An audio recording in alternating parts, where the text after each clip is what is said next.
नमस्कार दर्शकबिन, साप्ताहिक कार्यक्रम तथ्य र तर्कको आजको श्रृङ्खलामा स्वागत छ र म मनिष झा। एभिन्यूज टेलिभिजनको संयन्त्र मार्फत 75वटै जिल्लाबाट हामी अभिमत सङ्कलन गर्छौँ र त्यहीसँग सम्बन्धित तथ्यहरू हुन्छ र तार्किक छलफलहरू गर्छौँ। आज पनि हामीले समय सान्दर्भिक एउटा चर्चाको चुलीमा रहेको विषयलाई छानेको छौँ र त्यही विषयसँग सम्बन्धित केही अभिमत, तथ्य र तार्किक छलफल पनि हुनेछ। आज हामीले नेपालमा कर सम्बन्धी केही कुराहरू गर्नेछौँ। कर अर्थात् ट्याक्स। हामी ट्याक्स तिर्छौँ।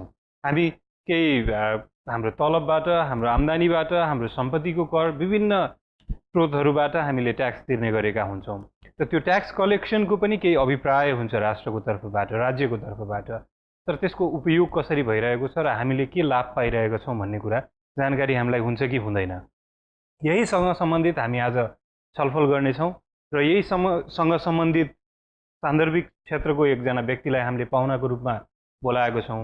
आजको हाम्रो पाहुना हुनुहुन्छ श्री कुबेर चालिसेजी। कुबेरजी, कार्यक्रममा स्वागत छ। धन्यवाद। कुबेरजी अन्नपूर्ण पोस्टमा आबद्ध हुनुहुन्छ र विगत लगभग 2 दशकदेखि उहाँ पत्रकारिता क्षेत्रमा हुनुहुन्छ र आर्थिक पत्रकारको रूपमा उहाँ प्रख्यात हुनुहुन्छ। हामी विभिन्न क्षेत्रहरूमा केही तथ्यहरू हामीलाई चाहिएमा हामी स्रोत व्यक्तिको रूपमा पनि उहाँलाई सम्झिने गर्छौँ। कुबेरजी, आज हामी कर सम्बन्धी छलफल गर्दाखेरि केही तथ्यहरू यहाँ देखाउँ र त्यो तथ्यहरूमा हजुरले केही सहयोग गरिदिनु होला कृपया, र त्यसपछि हामी अभिमततिर लागौँला। प्रचलित कानुन बमोजिम नेपाल सरकारलाई तिर्नु वा बुझाउनु पर्ने भन्सार महसुल, अन्तशुल्क, आयकर, मूल्य अभिवृद्धि कर, सवारी साधन कर, घर जग्गा बहाल कर, सम्पत्ति कर, घर जग्गा रजिस्ट्रेसन दस्तुर सम्झिनु पर्दछ र सो शब्दले कानुन बमोजिम लाग्ने अन्य कर तथा गैर कर राजस्व समेतलाई जनाउँछ। कानुन बमोजिम व्यक्ति वा संस्थाले सरकारलाई गर्नुपर्ने अनिवार्य भुक्तानीलाई कर भनिन्छ। यो कर अनिवार्य हो? कर भनेको अनिवार्य हो, किनभने राज्यको आय स्रोत चाहिँ राज्यले कर उठाएर विभिन्न खर्चहरू, आफ्नो विभिन्न स्कुल बनाउने, शिक्षाको लागि खर्च गर्ने, स्वास्थ्यको लागि खर्च गर्ने आदि कुराहरूको लागि राज्यलाई स्रोत चाहिन्छ। त्यो स्रोत चाहिँ एउटा प्रमुख के हो भने कर। हजुर, कर राज्य वा राज्य सरहको निकायद्वारा व्यक्ति वा संस्थामाथि लगाइने वित्तीय भार हो। कर तिर्न अक्षम हुनु कानुनी रूपमा दण्डनीय हुन्छ, तर कर तिरे बापत करदाताले प्रत्यक्ष रूपमा कुनै लाभ भने दाबी गर्न सक्दैन। यो वित्तीय भार हो एउटा कुरा। अर्को कुरा चाहिँ म तिर्न सक्दिनँ भने म कानुनी रूपमा दण्डनीय हुन्छु, तर त्यो कर जुन अभिप्राय, जुन उद्देश्यको लागि सङ्कलन गरिएको हो वा तिर्न लगाइएको हो, त्यो उद्देश्य प्राप्ति भएन भने चाहिँ त्यसमा के कारबाही हुन्छ? पहिलो कुरा त वित्तीय भार होइन, कर भनेको अनिवार्य हो। त्यही भएर हामीले नेपालीमा पनि भन्छौँ कर गरेर तिर्नै पर्ने कर भएको हुनाले कर भनेको भने, तर त्यसको अर्थ के हो भने तिर्नै पर्ने हो। एउटा नागरिकले राज्यलाई आफूले राज्यबाट प्राप्त सुविधाहरू उपभोग गरे बापत तिर्नुपर्ने शुल्क हो, यसरी मानिलिउँ त्यसलाई। त्यो तिर्नुपर्ने अनिवार्य कुरा हो। त्यही भएर त्यो तिर्न असक्षम हुनु भनेको चाहिँ कानुनी रूपमा दण्डनीय हुनु हो। त्यो चाहिँ कानुनी रूपमा एउटा नागरिकले, सचेत नागरिकले, एउटा आम्दानी गर्ने नागरिकले, एउटा कुनै व्यवसाय गरेको नागरिकले राज्यलाई कर तिर्नुपर्छ। तिर्दिन भन्न पाउँदैन, त्यो गैर कानुनी। तर कर तिरे बापत करदाताले के लाभ पायो अथवा राज्यलाई कर तिरे बापत उसले पाउनुपर्ने निश्चित सेवा सुविधा के पायो अथवा त्यो पायो कि पाएन भन्ने पाटो चाहिँ छुट्यो। जहाँनिर चाहिँ हाम्रो जस्तो सरकार, जहाँ चाहिँ सरकारहरू कमजोर छन्, त्यस्तो देशमा चाहिँ त्यसको ठुलो अर्थ हुन्छ। जस्तै हाम्रो सरकारले दिनुपर्ने सर्भिस डेलिभरी दिन सकिरहेको छैन हो, त्यहाँनिर चाहिँ यो सही हो। हामीले तिरेको करबाट हामीले पाउनुपर्ने सेवा चाहिँ पाएका छैन। जस्तै काठमाडौँ उपत्यकाको सडक सफाइको लागि हामी सर्टेन कर तिर्ने गर्छौँ, त्यो तिर्छौँ। तिर्न सकेनौँ भने कारबाही हुन्छ, तर सङ्कलित करले काम गर्न सकेन वा सडक सफा हुन सकेन भने चाहिँ के कारबाही हुन्छ? त्यसलाई दुई किसिमले हेर्नुपर्छ। एउटा, हामीले कर तिर्छौँ महानगरपालिकाले, जस्तै तपाईँले काठमाडौँ भन्नु, काठमाडौँ महानगरपालिकाले सर्टेन करहरू लिन्छ।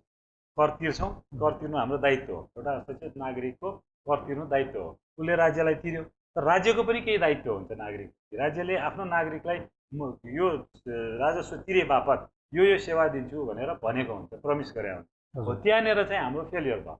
हाम्रो राज्य संयन्त्र, हाम्रो महानगरपालिका अथवा सेन्ट्रल गभर्मेन्ट नै भनौँ, भोलि सङ्घमा जाला विभिन्न किसिमका अरू करहरू पनि आउलान्। त्यो कसरी इफेक्टिभ बनाउने? रेभेन्यू एडमिनिस्ट्रेसनले रेभेन्यू लिने मात्रै, अनि सेवा दिने, सर्भिस डेलिभरी गर्ने त्यो जुन निकाय छ त्यसले फङ्सन गरेन भने चाहिँ हामी कहाँ अहिले चाहिँ भएको समस्या चाहिँ त्यो हो, सर्भिस डेलिभरी भएन। सर्भिस डेलिभरी नभएको अवस्थामा के गर्न सक्छ भने मैले as a paid tax paid citizen मैले यो सुविधा पाउनुपर्ने पाइनँ भनेर उसले आफ्नो राइट चाहिँ माग्न सक्छ। अच्छा, तर हामी कहाँ त्यो प्रचलन देखिँदैन। हामी कहाँ अब एक त कर तिर्नुपर्छ भन्ने पनि छैन, हजुर। अनि कर सकेसम्म नतिरौँ भन्ने पनि छ। हुन त बाहिर पनि विकसित देशमा पनि कर बढी तिर्ने घटी तिर्ने कुरामा त्यो भइरहेको हुन्छ, तर हामी कहाँ चाहिँ नतिरे हुन्थ्यो। अलि अझै डाइरेक्ट ब्ल्याक एन्ड व्हाइटमा छ। अनि त्यस बापत पाउनुपर्ने अथवा दिनुपर्ने सुविधा, जस्तै हामी सरकारी कर्मचारीले गाली गर्छ, राजस्वको कर्मचारीले, त्यो राजस्व कर्मचारीले पनि कर तिर्नुपर्छ, उसले पनि आफ्नो आम्दानीको स्रोतबाट तलबबाट कर तिर्छ, अनि उसले पनि त सुविधा पाउने हो नि। हामी कहाँ चाहिँ के भयो भने सरकारी कर्मचारीले यसरी हेर्ने भए, सरकारी कर्मचारी सबैलाई होइन, सरकारी कर्मचारी अथवा कर प्रशासनले यसरी हेर्ने भयो कि कर चाहिँ लिनुपर्छ तर सुविधा चाहिँ दिनु पर्दैन। सुविधा दिँदाखेरि चाहिँ त्यो सुविधा पाउने एउटा व्यक्ति फेरि ऊ पनि हो। त्यो भएर यो एउटा चेतनाको कमी, यो साइकलको चेतनाको कमी पनि हो। हजुर, प्रत्यक्ष कर आयकर र सम्पत्ति कर हुन्छ भने अप्रत्यक्ष कर भन्सार महसुल, मूल्य अभिवृद्धि कर र अन्तशुल्क हुन्छ। करका विभिन्न प्रकारहरू छन्। अब कुनै पहिलादेखि थिए हाम्रो नेपालमा, कुनै पछि आए, जस्तो भ्याट मूल्य अभिवृद्धि कर पछि लागु भयो 54 सालदेखि। विभिन्न प्रकारहरू हुन्छन्। अब अहिले भएका करहरू पनि भोलि नाम परिवर्तन भएर अथवा विभिन्न अरू करका नामहरू अरू किसिमले कर पनि लिन सकिन्छ। नाममा त केही भएन। कुबेरजी, हामीले केही दिन अगाडि वा विभिन्न सरकारमा हामीले प्रधानमन्त्री वा अर्थमन्त्रीको अभिव्यक्ति सुन्दाखेरि मैले यति कर सङ्कलन गर्न सकेँ, यो मेरो टार्गेट मिट भयो भनेर भनिन्छ नि, त्यो बहादुरी हो कि जनताले धेरै आम्दानी गर्न सक्नु बहादुरी हो? दुईटा कुरा हो यसमा पनि। किनभने सरकारले मैले यति कर, जस्तै बजेट बन्दैछ अहिले, बजेटमा चाहिँ प्रत्येक वर्ष अहिले पछिल्ला वर्षमा 20% दरले करको राजस्व चाहिँ लक्ष्य चाहिँ त्यो राजस्वको लक्ष्य चाहिँ बढाउँदै लगिरहेछ। जस्तै यो पालि जति छ अर्को पालि 20%ले बढाउँदै लगिरहेछ। त्यो किनभने आम्दानी गर्ने इकोनोमिक एक्टिभिटिजमा मान्छेहरू इन्भल्भ भए, कमाएपछि तिर्छन्। कसैले व्यवसाय खोल्यो, इन्डस्ट्री खोल्यो, उसको इन्डस्ट्री चल्यो, उसले आम्दानी गर्यो, नाफा गर्यो, त्यसपछि तिर्छ। तर हामी कहिलेकाहीँ भन्सार महसुल धेरै उठाएँ भनेर त्यो म त्यही आउँदैछु। अब त्यो राजस्वको लक्ष्य मान्नुहोस् एउटा सर्टेन अमाउन्ट छ, त्यो प्राप्त गर्नु एउटा कुरा हो, तर केबाट प्राप्त भइरहेछ त्यसले चाहिँ हाम्रो इकोनोमी कुन ट्र्याकमा गइरहेछ भन्ने कुरा बताउँछ। जस्तै अहिले हाम्रो एक नम्बर के हो भने भन्सार महसुल, कस्टम्स हो, त्यसपछि भ्याट हो। त्यो भएर यदि त्यसपछि तेस्रोमा अहिले हाम्रो कहिले दोस्रो कहिले तेस्रो भइरहेछ इन्कम ट्याक्स हो। यदि साँच्चै इन्कम ट्याक्स चाहिँ एक नम्बर हुने हो भने चाहिँ हाम्रो अर्थतन्त्र चाहिँ सही दिशामा गइरहेछ भनेर बुझ्न सकिन्छ। भन्सार महसुल त घटाउँदै जानुपर्छ। हामीले विश्व व्यापार सङ्गठनसँग गरेका विभिन्न सन्धि सम्झौता, अहिले साफ्टा पनि आयो, यी सबैको हिसाबले गर्दै जाँदा क्षेत्रीय, द्विपक्षीय, बहुपक्षीय यी सन्धि सम्झौता अनुसार यो घटाउँदै जानुपर्छ। एउटा पोइन्टमा गएपछि त्यो घट्छ, त्यसको कन्ट्रिब्युसन कम हुँदै जाने र अनि इन्कम ट्याक्सको कन्ट्रिब्युसन बढ्दै जाने हो भने चाहिँ इकोनोमी सही ट्र्याकमा गएको छ भन्न सकिन्छ। जुन अनुसार अहिले हामीले हेर्दा जुन कम्पोजिसन छ राजस्वको पुरा रेभेन्यू मोबिलाइजेसनको, त्यो कम्पोजिसन अनुसार चाहिँ अझै पनि हाम्रो इकोनोमी चाहिँ राइट ट्र्याकमा गएको छैन भनेर त्यसबाट हेर्न सक्छौँ। हजुर, अगाडि बढ्दाखेरि वस्तु तथा सेवा बिक्रीमा लाग्ने कर, वस्तु तथा सेवाको उत्पादन वा पैसारीदेखि उपभोक्तासम्म प्रत्येक तहमा हुने मूल्यको अभिवृद्धिमा यो कर लाग्दछ। लेखामा आधारित कर सर्वप्रथम 1954मा फ्रान्समा लागू भएको र 2054 मङ्सिरबाट नेपालमा लागू भएको हो। यो लेखामा आधारित कर उद्देश्य करको आधार विस्तार गरी राजस्व परिचालनमा वृद्धि गर्ने, कर प्रणालीलाई तटस्थ र सक्षम बनाउने तथा पारदर्शी कर प्रणाली स्थापना गर्ने। यो मूल्य अभिवृद्धि करमा चाहिँ यसरी देखिएको छ हिस्ट्री हेर्दाखेरि। हजुर, यो वस्तु तथा सेवामा लाग्ने र जुन फ्रान्समा 1954मा सुरु भयो र नेपालमा चाहिँ 2054 साल विक्रम सम्वतमा सुरु भयो र करको आधार विस्तार गरी यो परिचालन गर्नेहरू देखिन्छ। राजस्वको एउटा मूलभूत लक्ष्य चाहिँ के हुन्छ भने ब्र्याकेट बढाउँदै जाने, कर धेरै लिने, तपाईँबाट मात्रै 50% 60% असुल्ने होइन एउटा नागरिकबाट, कि धेरैबाट 10% असुल्दा पनि धेरै हो।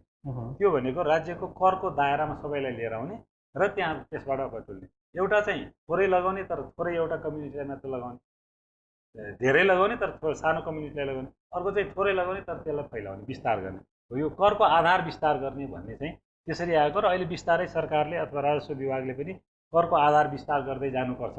यो नभएदेखि हामीले चाहिँ बिस्तारै यो सरकारको आय स्रोत चाहिँ म्यानेज गर्न सक्दैनौँ, आन्तरिक स्रोतहरू म्यानेज गर्न सकेनौँ भने शिक्षा, स्वास्थ्य जस्ता अनिवार्य सरकारले दिनै पर्ने सेवा सुविधा छ त्यो दिन सकिँदैन भन्ने हिसाबमा करको आधार चाहिँ विस्तार गर्दै लगिरहेको छ। देशभित्र उत्पादित तोकिएको कुनै पनि वस्तु तथा सेवाहरूमा ती वस्तु वा सेवाको उत्पादन, बिक्री वा उपभोग गरे बापत लगाइने कर वा शुल्कलाई अन्तशुल्क भनिन्छ। हामी अन्तशुल्कको बारेमा विशेषतः अन्तशुल्कमा चाहिँ लिकर, मदिराजन्य पदार्थ र सुर्तीजन्य पदार्थ यसमा विशेषतः भनिन्छ अनि अरू पनि छन् प्रमुख चाहिँ चुनिएको। त्यस्तै स्वदेशभित्र उत्पादन हुँदा अन्तशुल्क लाग्ने वस्तुहरू विदेशबाट आयात भएको अवस्थामा पनि त्यस्तो वस्तुमा अन्तशुल्क लाग्दछ। भनेपछि डोमेस्टिक होस् वा इम्पोर्टेड होस्। उद्देश्य हानिकारक वस्तुको उपभोग घटाउन, विलासिताका वस्तुको उत्पादन तथा उपभोग कम गर्न, सामाजिक न्याय अनुशासन कायम गर्न, वातावरण संरक्षण गर्न, राजस्व सङ्कलन गर्न यो उद्देश्य रहेको छ भने प्रचलनमा रहेका कानुनहरू अन्तशुल्क ऐन 2058, नियमावली अनि 2059, मदिरा ऐन 2031 र मदिरा नियमहरू 2033 यसरी हेरिन्छ। जस्तै यहाँ म हजुरलाई लान चाहन्छु, विलासिताका वस्तुहरू उत्पादन तथा उपभोग कम गर्न भनिन्छ। विलासिताको वस्तुमा त त्यो धेरै अघि नै भने विशेषतः अन्तशुल्क एक्साइजको चाहिँ मूलभूत सिद्धान्त के हो भने लिकर, मदिराजन्य पदार्थ र टोब्याकोजन्य भने सुर्तीजन्य पदार्थको लागि हो। त्यस बाहेक पनि अरू विलासिताका वस्तुहरूलाई कन्जम्सन कम गराउने भन्ने हो सिद्धान्त त। तर यो अहिले तपाईँले हेर्नुभयो भने रिसेन्ट अहिले राष्ट्र ब्याङ्कले गरेको सर्वे हेर्नुभयो भने यो आधा वर्षमा यो पुष मसान्तसम्मको हेर्नुभयो भने उत्पादन बढी भएको छ, उत्पादन बढेको छ अघिल्लो वर्षको आधा वर्षको भन्दा। तर के को उत्पादन बढ्या छ भन्दा मदिराजन्य र सुर्तीजन्य पदार्थको उत्पादन बढ्या छ, तर खाद्य पदार्थहरूको उत्पादन कम भएको छ। त्यही भएर सरकारले राजस्वमा राख्ने उद्देश्य र सरकार बजारमा भइरहेको अथवा हाम्रो उपभोगको जुन ट्रेन्ड छ त्यो मिल्छ नै भन्ने चाहिँ छैन, मिल्दैन, अहिले देखिसक्यो। तर घटाउने भन्ने हो प्रत्येक वर्ष एभ्री इयर चाहिँ सरकारले चाहिँ मदिराजन्य र सुर्तीजन्य वस्तुमा ट्याक्स बढाउँछ। कुबेरजी, जस्तै भनिन्छ नि विलासिताको वस्तुहरू, तर नेपालमा सवारी साधनलाई विलासिताको वस्तु बनाउनुको उद्देश्य त अर्कै थियो। पहिला सबै सर्वसाधारणको पहुँचमा नपुगुन्, केही सीमित व्यक्तिले मात्र त्यो उपभोग गर्न पाइयोस् र त्यो विलासिताको अनुभव गर्न पाइयोस् भन्ने थियो। तर अहिले आएर सन्दर्भ परिवर्तन भइसके पनि पोलिसी चाहिँ किन चेन्ज भएको छैन भन्ने यसलाई यसरी पनि हेर्नुपर्छ। सरकारले नै त्यस्तो नियत राख्यो भनेर भन्नु अलिकति सरकारप्रति अन्याय हो कि जस्तो हुन्छ। सरकारले चाहिँ जनताले नचढुन् भनेर यसो गर्यो भन्ने होइन, सरकारलाई सञ्चालन गर्ने परिवारहरूले कुनै कसैको भेस्टेड इन्ट्रेस्ट अथवा कसैको भन्दा पनि त्यतिखेर सवारी साधन भनेको विश्वमै ठुलो लग्जरी, यहाँ मात्र नेपालमा मात्र होइन, त्यतिखेर थियो कुनै समयमा। अब अहिले बिस्तारै हेर्दै आउँदाखेरि सवारी साधन भनेको विश्वमा कहीँ पनि लग्जरी होइन, नेपालमा पनि होइन। कसैले म यिनीहरूलाई चाहिँ चढ्न दिन्न अथवा कुनै व्यक्ति विशेष समुदाय जातिलाई चढ्न दिन्न भनेर रोक्न सक्ने अवस्था अब हुँदैन। अब त्यो पुरै परिवर्तन भइसक्यो र त्यही भएको हुनाले सरकारले त्यो नियत राख्यो भन्दा पनि त्यतिखेर चाहिँ लग्जरी नै थियो, बाहिर पनि विदेशमा पनि, नेपालमा पनि थियो स्वाभाविक रूपमा थियो। अब अहिले चाहिँ न बाहिर सवारी साधन चाहिँ विलासिताको वस्तु न नेपाल। तर पोलिसीले चेन्ज गर्न बाँकी, पोलिसी चेन्ज हुन बाँकी छ। हामी कहाँ त्यस्ता धेरै कानुनहरू नियमहरू छन् जुन चाहिँ 40 वर्ष पुराना 30 वर्ष पुराना छन् र संशोधन भइसकेका छन्, हुन जरुरी छ। अब हामी भन्सार महसुलको बारेमा कुरा गर्छौँ। देशको राजनीतिक एवं भौगोलिक सिमानामा व्यापार गरिने वस्तुलाई लगाइने करलाई भन्सार महसुल भनिन्छ। निकासी वा पैठारी गरिने माल वस्तुमा कानुन बमोजिम लाग्ने महसुल भन्सार बिन्दुमा सङ्कलन गरिने करदाता निकासी वा पैठारी कर्ताबाट लिइने भन्सार महसुल हो। भन्सार भन्नाले भन्सार महसुल राजस्व असुल गर्ने कार्यको साथै त्यो सम्बन्धी साङ्गठनिक संरचना, कानुन एवं नीतिगत व्यवस्था, भन्सार सम्बन्धी जनशक्ति र अन्य स्रोत साधनको व्यवस्था समेतको समग्र व्यवस्थापनलाई बुझिन्छ। भन्सार भन्नाले यो कुराहरूलाई बुझिन्छ। हाम्रो देशमा हजुरले अघि भन्नुभएको जस्तै सबैभन्दा धेरै ट्याक्स कलेक्ट गर्ने, कन्ट्रिब्युट गर्ने नै भन्सार हो, जुन चाहिँ नेसनल इकोनोमीको लागि राम्रो होइन। तर केही समयमा हामी सुन्छौँ कि योगदान चाहिँ घट्दै जानुपर्छ भन्ने हो र घट्दै जाँदै पनि छ। राम्रो चाहिँ यो धेरै कलेक्सन हुनु नराम्रो होइन, तर इन्कम ट्याक्स धेरै कलेक्सन हुनु चाहिँ राम्रो हो भन्ने कुरा हो। भन्सार चाहिँ अहिले हाम्रो आजको एक्जिस्टिङ सिचुएसनमा चाहिँ अहिलेको अवस्थामा भन्सार महसुल सबैभन्दा ठुलो राजस्वको योगदान गर्ने चाहिँ क्षेत्र हो। तर यो बिस्तार घट्दैछ र घट्दै जानुपर्छ। हामीले अघि भने नि मैले विभिन्न विश्व व्यापार सङ्गठनदेखि विभिन्नसँग गर्ने सम्झौताहरूले के देखाउँछ भने त्यो हामीले घटाउँदै लानुपर्छ भन्ने हामीले एग्रिमेन्ट गरिसकेका छौँ, सम्झौता गरिसकेका छौँ। त्यो अनुसार घटाउँदै जान्छौँ र त्यसको अल्टरनेटिभमा सरकारले जस्तो अहिले इन्कम ट्याक्सलाई अलिक बढी प्रोत्साहन गरिरहेछ, घरबाल करलाई अलिक बढी प्रोत्साहन गरिरहेछ। किन भन्दा त्यो घट्दै जाँदा राजस्व टोटल राजस्वमा चाहिँ असर नपरोस् होइन, अर्का अल्टरनेटहरूलाई ल्याएर अनि त्यो घट्दै जाँदा सरकारको ब्यालेन्स हुन्छ भन्ने सिद्धान्त अनुसार त्यो भइरहेको हजुर अर्को कुरा जस्तै आयकरको कुरा गर्दै हुनुहुन्छ तपाईँले आयकर बढ्नु भनेको चाहिँ राम्रो हो तर आयकरको ओभरअल भोल्युम मात्र बढ्नु राम्रो होइन कि त्यसको कन्ट्रिब्युटर्सहरू नम्बर्स बढ्नु पनि जरुरी छ करदाताको सङ्ख्या बढ्नु पर्यो त्यो आयकरको भोल्युम मात्र बढेर भएन त्यो पनि जरुरी छ जस्तै हामीले यहाँ नेपालमा 2069-70को डेटा हेर्ने हो भने भन्सार महसुल बापत 21% सङ्कलन भएको र मूल्य अभिवृद्धि कर चाहिँ 1 नम्बर भन्सार महसुल 2 नम्बर हो हाम्रो हजुर 3 नम्बर आयकर हो अब यो बिस्तारै 2 नम्बर आयकर भयो अघिल्लो वर्ष 1, 2 र 3 मा भन्सार अब घट्दैछ अघि हामीले भन्यो नि भन्सारको चाहिँ कन्ट्रिब्युसन घट्दैछ र बिस्तारै इन्कमको बढ्दैछ आयकर बढ्दैछ भनेको चाहिँ अब हामी बिस्तार एउटा किसिमको इकोनोमिक उसमा पाथमा जाँदैछौँ एउटा उसमा इन्कम ट्याक्स कसले तिर्छ भने जसले इन्कम गर्छ इन्कम गर्ने मान्छेहरू बढिरहेछन् एउटा अर्को तपाईँले भन्नुभएको जस्तो इन्कम गर्ने मान्छे बढ्ने र धेरै मान्छे ट्याक्स ब्र्याकेटमा आउने एउटा कुरा अर्को थोरै मान्छे हो भने तिनीहरूलाई बढी लगाउने तपाईँले भन्नुभएको त्यही भएर थोरै मान्छेमा बढी लगाउने भन्दा राम्रो होइन बढाउने र सब धेरै सकेसम्म धेरैभन्दा धेरै अर्निङ क्यापासिटी भएका मान्छेहरूलाई ट्याक्सको नेटमा ल्याउने भन्ने चाहिँ अहिले राजस्वको नीति अनुसार त्यसरी परिवर्तन भएर गइरहेको अन्तशुल्क अघि हामीले कुरा गरे जस्तै 13% यसको प्रभाव रहेको छ कन्ट्रिब्युसन रहेको छ गैर कर 12% यसमा हामी के बुझ्न सक्छौँ सबैभन्दा ठुलो अहिले पनि भ्याट हो त्यो देखिन्छ नै उसले तपाईँको यो चार्टले पनि देखाउँछ त्यसपछि आयकर हो अब आयकर बिस्तारै यो बढ्दै जानुपर्छ भन्ने हो धेरै फरक छैन अब 6% मात्रै हो अब यो बिस्तारै बढ्दै गर्छ जुन यो वर्षमा अझै यो वर्षमा 24बाट 28% होला तर यही वर्ष मूल्य अभिवृद्धि करले जित्छ भन्ने चाहिँ छैन मूल्य अभिवृद्धि कर अहिले पनि हाम्रो रेभेन्यूको सबैभन्दा ठुलो लार्जेस्ट चाहिँ 1 नम्बर कन्ट्रिब्युटर हो पहिला जसरी भन्सार थियो भन्सार बिस्तारै घट्दै आइरहेछ त्यसरी अहिले यो घटेर आयकर बढ्यो भने बल्ल अनि हामी चाहिँ बिस्तारै हामी सेल्फ यसबाट हामी के बुझ्न सक्छौँ यो गैर कर 12% भनेको चाहिँ सरकारले विभिन्न शुल्क करहरू लिन्छ जस्तै डाइरेक्ट बाहेक जस्तै भन्नुहोस् नेपाल टेलिकमले सरकारलाई ट्याक्स बुझाउँछ किनभने सरकारको सेयर छ त्यसमा त्यो गैर कर अन्तर्गत आउँछ त्यस्ता थुप्रै सेक्टरहरू छन् जहाँबाट चाहिँ सरकारलाई आउँछ संस्थानहरू हुन त धेरै घाटामा छन् त्यहाँबाट कुनै नाफा गरे सरकारले र सरकारले त्यसको चाहिँ ऊ पायो भने बोनस अथवा डिभिडेन्ड पायो भने त्यो चाहिँ गैर करमा काउन्ट हुने हो तर त्यसको कन्ट्रिब्युसन थोरै छ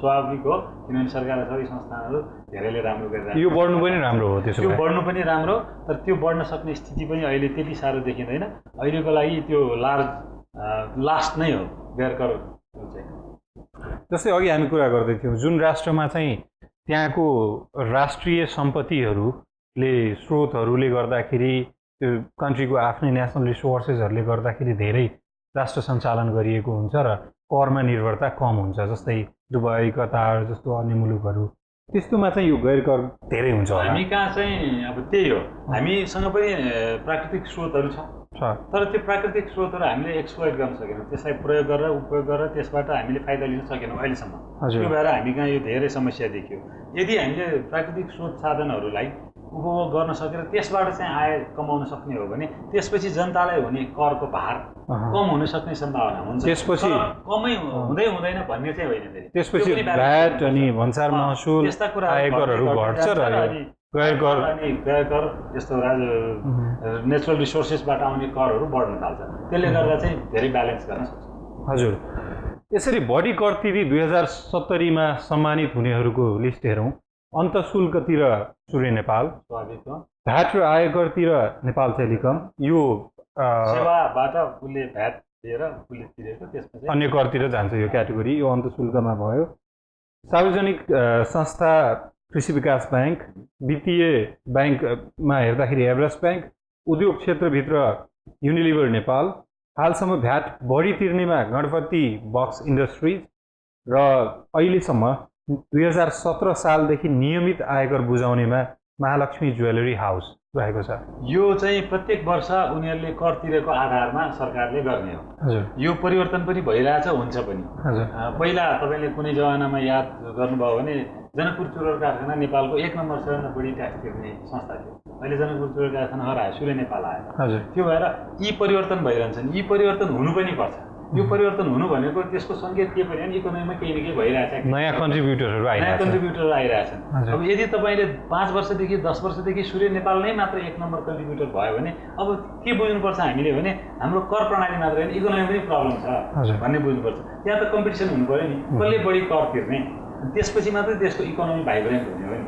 एउटा कर भनेको कर मात्रै होइन, कर गरेर तिर्नुपर्ने मात्रै होइन, कर भनेको राज्य सञ्चालनको प्रमुख आय स्रोत हो, सरकारको आय स्रोत हो। त्यो आय स्रोतलाई सरकारले कसरी इफिसियन्टली युज गर्छ, कसरी नभएका मान्छे जसलाई चाहिँ सरकारले सेवा दिनुपर्छ, सुविधा दिनुपर्छ, कर्णालीका जनतालाई स्वास्थ्य शिक्षा दिनुपर्छ, निःशुल्क दिनुपर्छ, त्यो पैसा लगेर अनि सरकारले त्यहाँ प्रयोग गर्छ र त्यसबाट चाहिँ देशको चाहिँ सबैको बराबरी विकास हुन्छ, इक्वल ग्रोथ हुन्छ, इक्वालिटी हुन्छ भन्ने त्यो मान्यता, त्यो सिद्धान्तको आधारमा कर हो।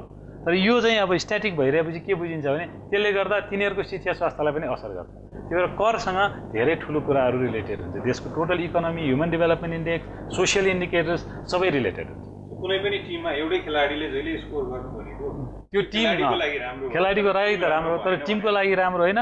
त्यो भनेको चाहिँ के भने कुनै दिन त्यो खेलाडी बिरामी पऱ्यो भने त त्यो टिम त सक्यो नि। भन्नुहोस् सूर्य नेपालले एकदम राम्रो गरिरहेछ, नेपाल टेलिकमले एकदम राम्रो गरिरहेछ, तिरिरहेछ, अझ अर्को वर्ष अझ बढी तिरोस्। तर कुनै बेला कुनै त्यस्तो भयो र तिर्न सकेन भने त सरकारको टोटल राजस्वमै चाहिँ असर पर्यो। टोटल राजस्व मोबिलाइजेसनमा असर पर्नु भनेको सरकारले गर्ने खर्चमा पनि असर पर्यो भने त्यसको इम्प्याक्ट त त्यसरी आउँछ नि। कुबेरजी, आजको यो ट्याक्स सम्बन्धी छलफलमा आएर हामीलाई सहयोग गरिदिनु भएकोमा धन्यवाद। धन्यवाद। हजुर दर्शकबिन, हाम्रो स्रोत व्यक्तिले भन्नुभएको जस्तै हामीले तिरिरहेको कर हामी एउटा गर्व गर्न सक्छौँ भने, हामी सचेत नागरिकको रूपमा हामीले कर तिर्दाखेरि गर्व गर्छौँ भने त्यसको उपयोग कहाँ भइरहेको छ, त्यसको प्रभाव कसरी भइरहेको छ र त्यसको प्रतिफल कसरी आइरहेको छ भन्ने कुराको जानकारी राख्न पनि त्यतिकै आवश्यक हुन्छ। त्यसरी नै हामी एउटा सचेत नागरिकको रूपमा अबदेखि जानकारी राख्ने प्रयास गरौँ। आगामी श्रृङ्खलामा यसरी सान्दर्भिक विषयमा छलफल गर्नको लागि तथ्य, अभिमत र तार्किक छलफल गर्नको लागि हामी आउनेछौँ। आजको कार्यक्रम हेरिदिनु भएकोमा धन्यवाद। खबरभित्रको खबरको लागि हेर्दै गर्नुहोस् एभी न्युज टेलिभिजन। नमस्कार।